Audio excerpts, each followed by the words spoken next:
What's going on, everybody? Welcome back to the channel. And today we have a special guest. Is my boy, the only person that knows football just a little bit less than I do. Big up yourself. Okay, Big up okay. This has been my boy for a very long time and love talking football with him. So this is going to be an enjoyable episode, I can tell you already. One of the top trolls in the world, but he actually does know a lot of football, and he can tactically break down the game much better than I can. But yeah, man, welcome, man. But the first thing we're going to talk about, quick and fast, I talk about how Nunez is the best player we ever seen live, and Messi cannot compare. So No. we could Don't even try that, my boy. we could just start there, dog. Anyway. So yeah, man, we're gonna talk about the game and everything. We'll talk about all the games and stuff. But first, we'll have to really talk about Nunez and how Nunez came on the field around the 71st or around about 71 minutes or so. Came on and I was clamoring to get Nunez on. And so Nunez came on and just scored two fantastic goals. Both were basically the same, right? Like both of them from the right side and just finding that pinpoint place in the back of the net on the left around Nick Pope. Yeah. Yep. And two Newcastle mistakes. That's mistakes for sure. I forget, but he did very well to finish them. I can't lie. The man look composed, different from last season. But it's a thing with Nunez, because when he was at Benfica, it's the same thing. When he just started, he only scored 6 goals, I think. Well, 14 overall, but 6 in the league. And like the Benfica fans were saying, get him out. And in the second season, he came good, just out the blue, came good. 26 goals in that season. Just added 20 more goals. And he was like, he had the greatest conversion rate in Europe and all that. So Nunez just needs a little time. I think he takes time to adjust to the country that he's in, if that makes sense. Like, it's just a country, it takes some time. It's not going to jump at it like Haaland. Haaland is European, for one, and Haaland seems to be comfortable anywhere he goes. Yeah. And he is like, Haaland is on a level where, just Haaland is better than Nunez right now. And we can't deny that, right? But this is the season that Nunez will take over from Haaland. Just tell them why Nunez is going to take over from Haaland this season. Tell them. I don't know what you're talking about, my boy. Nunez, I mean, right now, my only issue is Klopp gotta start playing him though. Gotta put him into that starting 11. Let we see Liverpool and their best 11 from the jump. You feel me? I think Jota for the last 2 games he's been doing all right, but you could see they lack a focal point at the strike. And I think Darwin offers that much better than Jota does. I agree. And not just Jota. And I love Cody Gakpo as well, as you know. But Gakpo is a player that will get us top 4. Like, him being so consistent and everything, he'll get us top 4, the way how he plays and everything.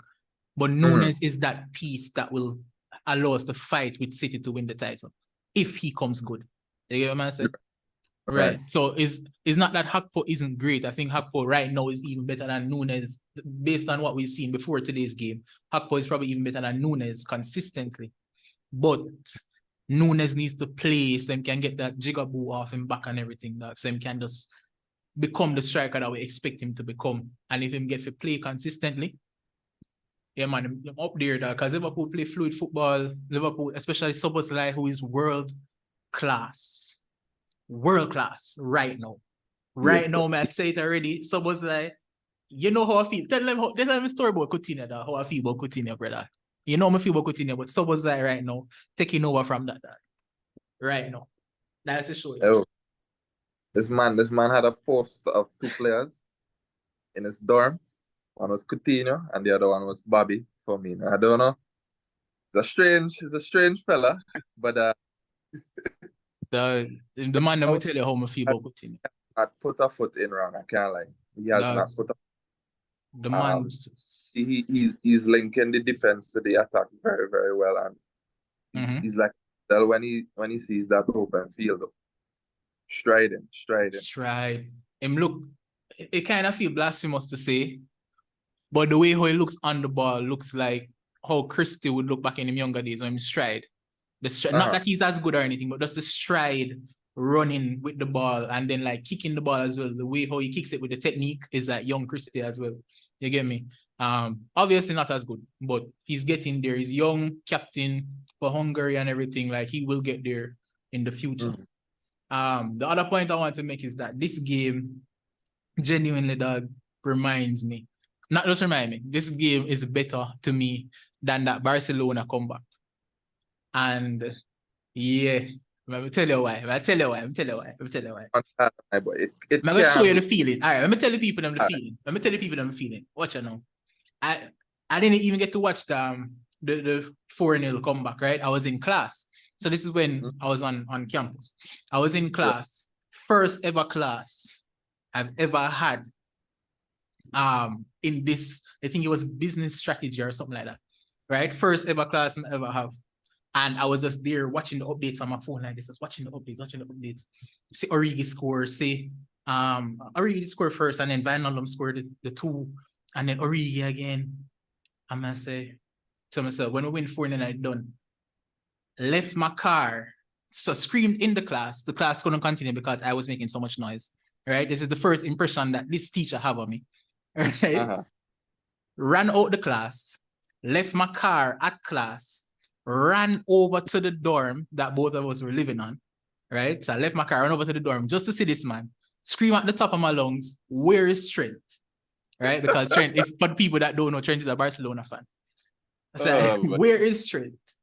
Trent was not on the ground floor, right? So everybody on the tower could hear me. And how the dorm is set up, guys, that the first two floors are for boys and the other 4 floors are for girls. Right? So people were telling me that no, Trent is up at the top floor at another friend's room, right? So we say, and there's an elevator. I did not use the elevator. I ran up the stairs, ran up the stairs, right? And went to this friend's room and saw Trent sitting down, just almost in tears. And I was like, oh, what's going on, dog? You're good? And the man was like, yeah. I just wanted, like, just giving you the feeling that I felt that day. Disrupting class, disrupting the whole tower, going up to the room and seeing Journey that, and I'm telling you that the feeling that I felt in this game, especially because it was Darwin that did it. Because if people know how I feel about Nunez, the bet that I placed on Nunez to become the top goal scorer this year was a hefty bet, first and foremost. The bet that I put on, I just feel like people should understand young players, and it takes a while to like gel with them, right? It's the same way I feel about Tua. This is the NFL I'm talking about, guys. Same way I feel about Tua, the same way I feel about Darwin. I just want them to excel, and it just takes some time for young players to excel. You get me? So that's why that's the feeling that I have for this game. Down to 10 men, Van Dijk got a red card. Not a red card, by the way. Van Dijk got a red card. It fully was. All right. Make we jump to it then. Make we jump to that. The refereeing, just the whole, is the refereeing in the Premier League the worst you've ever seen? This season? Right now, maybe. The only thing is, I mean, they did notify us of these rule changes. They spelled it out from the jump. But I think that some of the players and managers would have also made their points across as to some of these changes, It's a bit negative for the game. You feel me? So right. The major thing right now is consistency. I think that in any league, what you want to see from your referees is just consistency. So if you give this as a foul 9 times out of 10, I need the referee to also do the same, because one day the handball can be, the ball hit your hand and it's a penalty, and then the next day it's like, based on his body positioning, that wasn't a penalty and so forth. It don't make sense. Yeah. And the red cards are coming out quickly as well. It was like 5 red cards last weekend. Now I don't even know how much it was this weekend. I think it was. got one for Fulham, I think. Fulham got one. We got one. Van got one. That wasn't. They got one. And it's not just the red cards as well. Like, it's how quickly they are. It's like the ballers shouldn't have emotions anymore. Right. Because as soon as you go like this and show that, oh, that should be a yellow. You know, when they get tackled badly or something like that, the refs are going to give you a yellow card for saying, oh, that should be a yellow, or talking back to the refs or anything like that. They're quick to judge. The yellow that Trent got today, was what he got pushed out of bounds and he threw the ball back in and it was a yellow card. So the refereeing to me has been terrible. And I know that you watch Spanish football a lot, as I've said before. He's a Barcelona fan. And he watches football a lot in Spain. And if you know how the refereeing in Spain is, the refereeing in Spain is bad as well. Definitely. Terrible. So for him to come out and say that it's the worst that he's seen for right now, or to say maybe it's there with the Spanish refereeing, at that level, the Premier League has to do something. And I think what needs to happen, and I'm an extremist, everybody should know that, but I know I'm an extremist, but I think it's going to take a team or a manager to pull his team off the field with these refereeing decisions and just like take a forfeit or something, because it's getting from bad to worse. Like, it's terrible at this point. You feel me? It just don't look good. We need to do something about it, man. Genuinely, something needs to be done. But yeah, I guess that's it for the refereeing aspect of it. We'll talk about all the games, by the way, that we watched. So we don't want to talk about games that we didn't watch this weekend, but we'll talk about the games that we got to see. And one of the games that we got to see was the Tottenham game. So tell us about the Tottenham game. What you thought about that one? That was one of the better games for me over the weekend. I mean, in terms of attacking football, I think Tottenham are definitely top 4 quality. The only thing though is the defending and the playing out from the back rather, not the defending, because I think Romero and Van de Ven, that's his name, they are very good. Udogie on the left, he's always overlapping, tucking in. So I mean, they could get it on the counter easily. Okay. Right. I noticed that when Maddison drops in, he's pulling a defender from the other team, and they have a lot more space to work with. They have a lot of long passes coming through. But against quality opponents, though, I don't really see it. See, that's exactly what I was saying. Working like how it's working right now. Yeah. Bissouma on Saturday, he was great. But you saw, like, when he turned in behind and he started to run and somebody bumped him, if the ref doesn't give him the foul, he loses it very, very careless manner. And it's just a counter-attack one time. I mean, City, Liverpool, Chelsea, they're going to capitalize on those opportunities and they're going to make Tottenham pay. Definitely. So I saw you make a tweet about Pedro Porro. What was the reason? The Pedro Porro tweet. Well, the difference from the opening week, right? When Ange decided to start Emerson, I was confused, because we've seen how Emerson Royal plays.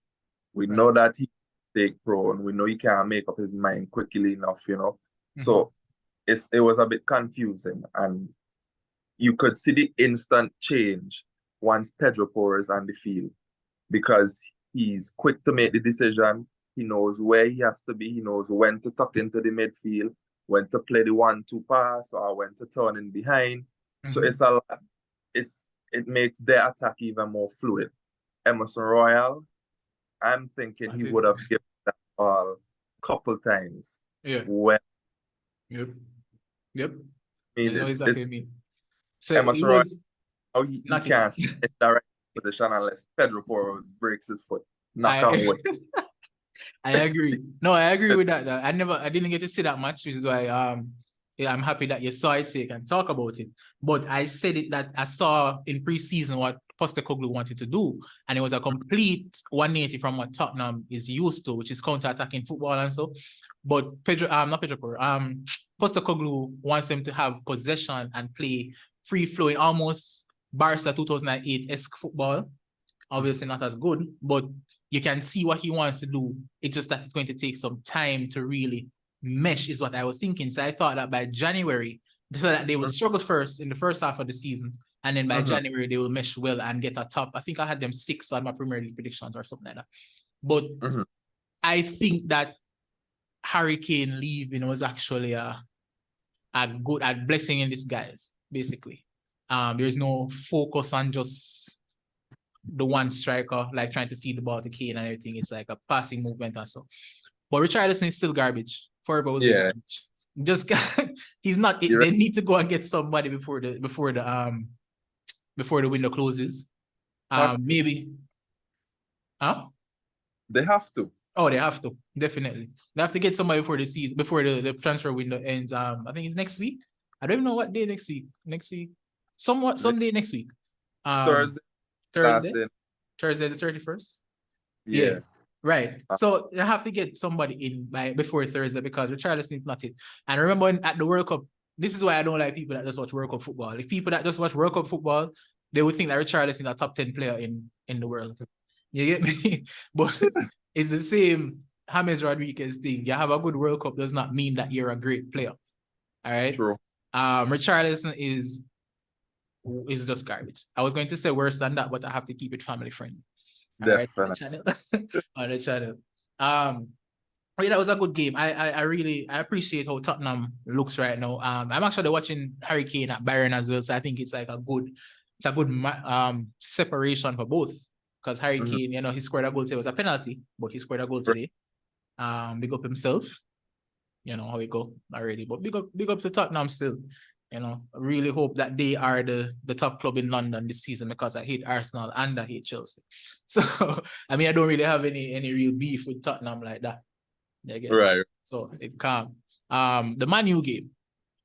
What you thought about Man U? Yes, they won 3-2, but like, what do you think about the football that they played? Well, for that game, I think I only watched majority of the first half. I had to leave home after that. But they were horrendous, my brother. They were. I mean, Mason Mount is out injured, so I think they made some tactical switches. So Marshall went up top, Rashford to the left. It was the same old. I mean, Casemiro does not look like he could keep up with a turtle at this point. I agree. Yeah, and their defensive strategy doesn't seem to be putting him in any good light as well. And he's the only CDM really and truly on that field. And he's the only one giving cover to a leaky defense already. I mean, Wan-Bissaka, Varane, Lisandro Martinez. I think Dalot came in as well because Shaw's out injured. Yeah. It's not good. It was terrible. Bro, this is a team that has spent about, I don't even know how much they spent since what's his name? The ball fraud. It's not even coming to me. Ten Hag.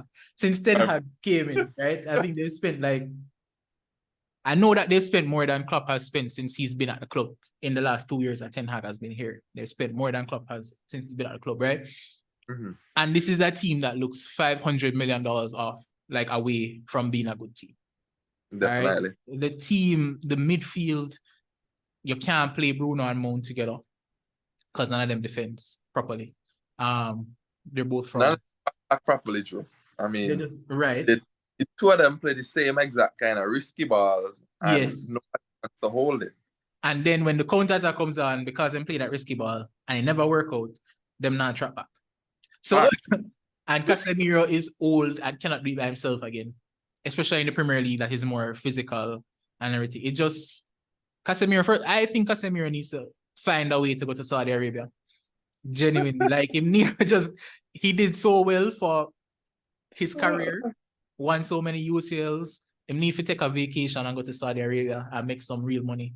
All right. Right. Man U is not it. Like you're wasting your time right now, blood. Like you're finished, like Fabinho finished, and you just need to like go to Saudi, enjoy your football, and get some Arab things. Big up yourself. Just get like do your thing. Yeah. Just do your thing. You're like what 31 or something like that. Just go, man. You can't stay here with this garbage club. Ridiculous. Yeah, the football that they play is terrible. And the Butcher, I just always have to come back to the Butcher because man was putting this man in Van Dijk's category.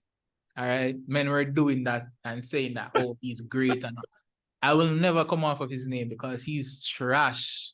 All right, I don't even care about the height thing. Because you've seen short defenders do well. Obviously, you'd prefer your defenders to be bigger, but you've seen short defenders do well. But he's just not it. Like he's just. He's not tactically great, not aware all the time. He's okay, but for you putting him in Van Dijk conversations, I'm going to trash him when he has an okay game. You understand?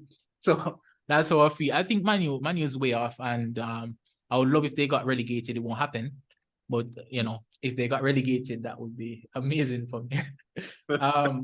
We saw. Moving on to the next one, we saw a little bit of the City game. So for me, I'm a very logical person. I'm all about science and everything. But when it comes to football and sports in general, they will tell you how emotional I am. Sometimes I don't think the clearest. Definitely. But 9 out of 10. 9 out of 10. I believe the things that I say, though. When I tell you that Nunez is the best I've ever seen, you can put me on a lie detector and it will come back it will come back truth, meaning that I'm telling the truth. All right. But in this case, I'm very superstitious. So when it comes to the City game, I'm very superstitious. So I woke up at around 30 minutes into the game and the game was on. And I decided that I would not watch it because it was 0-0. So because it's 0-0, I was like, if I start watching it, Man City will score. Right? So it was 0-0 up until I think the 64th or somewhere around there. And then so when Haaland missed the penalty as well, I was like, all right. They're going to lose if I don't watch it. So if I watch it, they're going to win. You get me? So I didn't watch it until the 64th. So I came to watch it at the 64th minute. So I don't know what really happened before that. So I don't know if you saw a piece of it before the 64th. I probably saw like 5 or 10 minutes before you. So I started watching like from between the 55th to the 58th minute. So we basically watched the same. Yeah. Oh, so my mother watched the whole game and she was telling me that Haaland got pocketed by, I can't even pronounce his name, Amedozic or something like that. For Sheffield. She said that he pocketed Haaland. He was big and strong and was taking the ball off Haaland, blocking all the passes, blocking the shots and everything. So that's good, very good, especially for my Nunez agenda. But big up to him. The game itself, Rodri is just Rodri. Rodri is the best in the world at his position. He just can't do anything about it at this point. Rodri, it is what it is. Like I hate that he plays for City because he's such a wonderful footballer. He just bosses the middle of the field. No matter how many teams go out and get DMs like Declan Rice or Caicedo or what, Rodri is just on a tier above everybody else, man.